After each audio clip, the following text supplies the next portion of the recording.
8 ans après le début de la saga, 3 ans après le quatrième volet et 2 ans après la fin de la série composée de 2 saisons, la saga The Purge revient cette année avec un 5e volet intitulé The Forever Purge qui sortira le 4 août prochain en salle en France et qui devait être le dernier volet avant que Jason Blum annonce il y a quelques semaines que c'était loin d'être le dernier.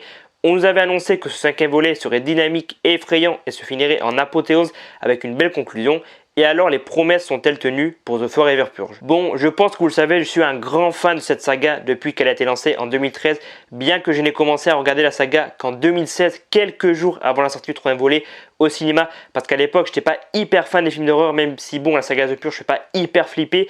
J'attendais donc avec impatience ce 5e volet depuis qu'il avait été annoncé quelques mois après la sortie du 4e volet en 2018. Ce 5e volet propose pour moi un autre style thématique par rapport aux 4 premiers. Ce nouveau volet va voir la purge continuer alors qu'elle est finie, mais certains ont décidé autrement et le seul moyen d'y échapper est d'aller au Mexique ou au Canada, qui ont décidé d'ouvrir la frontière pendant quelques heures, donc il va un peu avoir une course contre la montre. Ce nouveau volet s'intéresse aux populations hispaniques dans le sud des États-Unis et j'ai trouvé personnellement le film assez rafraîchissant avec justement cette idée de faire continuer la purge. On était, je pense, quelques-uns à vouloir voir cette idée dans un film La Purge et clairement ils l'ont enfin fait, même si pour moi, pour ceux qui ont vu la série, on a vu un très léger aperçu avec certains personnages dans la saison 2 de la série. Cette suite plaira, je pense, aux fans de la saga mais aussi d'horreur et de trailer. Sans spoiler, je m'attendais quand même un peu plus de spectacles, d'action, de frissons et de scènes assez gore pour ce soi-disant dernier volet. On s'attache aussi assez rapidement aux personnages et c'est un des points forts pour moi de cette saga, car c'est le cas à chaque film aussi dans la série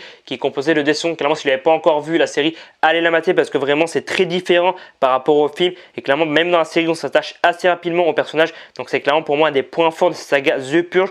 La saga a aussi toujours eu des messages politiques à travers ses films et c'est encore le cas avec ce volet de The Purge, qui, je rappelle, aurait dû sortir avant l'élection présidentielle de l'année dernière aux États-Unis, mais clairement on sait pourquoi le film a été décalé.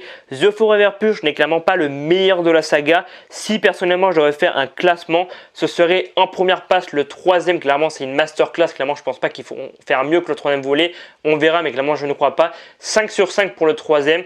Ensuite en 2e place c'est le 4e, clairement j'avais beaucoup aimé, où clairement il parle de la première purge.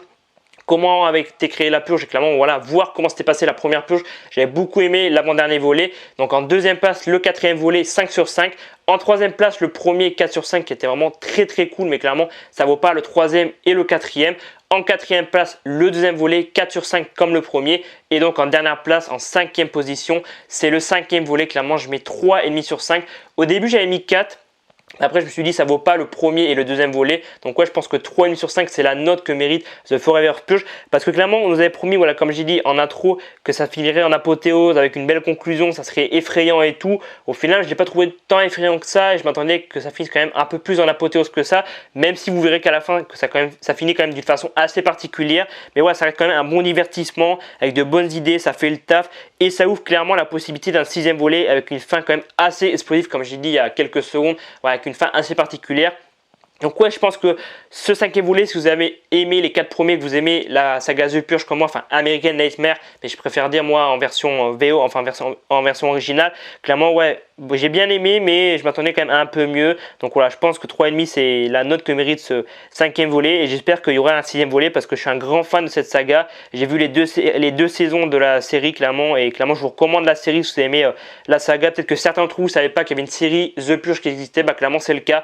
Elle s'est finie en 2019 parce que la seconde saison avait moins bien marché que la première, mais ouais clairement ce 5e volet je pense qu'il va plaire à beaucoup de personnes. Je pense qu'il y a beaucoup de personnes qui attendaient comme moi de voir comment ça allait se passer, si la purge allait continuer. Et voilà, c'est la fin de la vidéo et donc la fin on a vu sur The Forever Purge qui sort donc le 4 août prochain au cinéma en France. Moi je vous dis à dans quelques jours pour un nouvel avis sur un film ou peut-être une série. Prenez soin de vous, c'était Alban, à très vite.